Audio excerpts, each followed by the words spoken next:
So, how does this great gamble for Georgia's love happen? I believe that it's about the circumstances, really, and that Giorgio gradually realizes that Clara doesn't love him the way this ugly and seemingly uninteresting woman, Fosca, does. He tries time and again to persuade Clara to leave her husband and divorce him and move in with Giorgio and to start living the happy life they were dreaming about. And Clara just wriggles away every time. And then we know what it is all about. She has a child, and she knows that if she divorces her husband, he will keep the child, which was the common thing in the 19th century. In the 19th century, um, most divorce courts, especially if the woman was the guilty party, if the woman was unfaithful, would grant child custody to the husband. So her husband would take her son and she would never see him again, probably. And this is something she would not risk, even for, as she says, the love of her life. So Giorgio gradually knows that he would never take first place in Clara's affections. That for her, her child would always come first, whatever happens. She would endure everything, the loveless marriage, the yes, with her husband she doesn't really care about, and even the sacrifice of what she says is the greatest love of her life. And Fosca learns about it very cleverly, because at one point, when they argue, when she just talks about her great love for Giorgio once more and she tries to push him to reciprocate her affections, he says, "No, I'm not interested in you. I don't love you. I will never love you. I love another. She is the love of my life. She is perfect. She's beautiful and charming, and she's all just sweetness and light. She is an angel. She's a bloody angel." And Fosca says, "Oh, so why are you not with your angel?" And Giorgio goes silent and doesn't answer.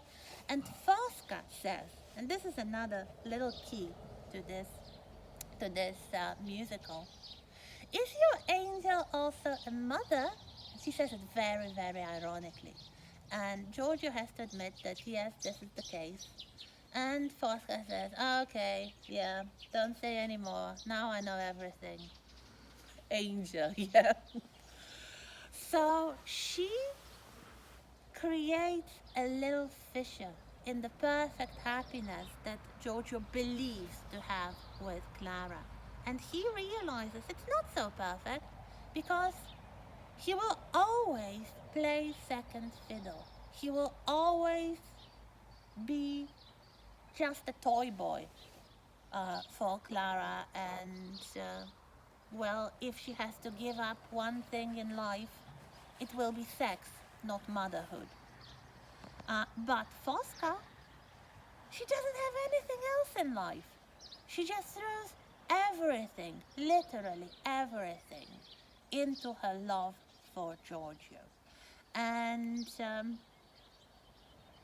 in the long run, Giorgio starts to appreciate it. Because for her, for this ugly woman, he would be God. He would be everything in the world. So she doesn't need beauty. She doesn't need great intellect. She doesn't need any particular talent. And yet, by the sheer force and determination of her love that has no bounds whatsoever, she doesn't even want to protect her own dignity, which is something that most viewers, myself included, find very shocking. She loves him more than her own dignity, and it shouldn't work. But I would say, in the very specific situation that Giorgio is in with Clara, it surprisingly does. So, of course, just as it was in the case of the Phantom of the Opera, don't try it at home because most of your situations will be very different. And here we have dramatic stories that work in very specific circumstances. And of course, they wouldn't work in other circumstances. If Clara was truly committed to Giorgio, Fosca could kill herself before him, and it wouldn't help a bit. But given the circumstances that Clara just agrees to be his secret mistress, Fosca comes clean as, well, the elemental force of love. And in the end, Giorgio, despite himself, realizes that he starts to reciprocate her feelings. And when they make love, it's not because she is dying and he wants to pity her. She's like, Marius and Eponine. She is dying, so he will kiss her and tell her he loves her. No, no. He continues to love her only even after she died. And he admits to himself that she taught him everything he knows now about love. I don't know. You need to watch this musical, really, if you haven't done so already, because this is played out slowly and gradually.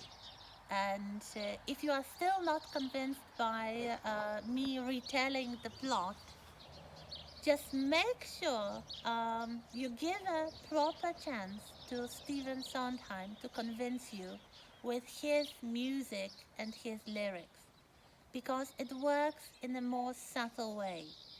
And it didn't work for me the first time, but the second, actually, I thought perhaps there is a grain of truth in it, and he was right. And as he said in this interview, he said he understood why people were shouting from the balcony, "Die Fosca," and why they were so scandalized by the plot of this musical. He suggested jokingly that they were protesting too much because probably, maybe, if they were forced with such elemental scale of love, they would crack and they would consider um, being seduced by the power of someone's passion alone. So we continue in a moment.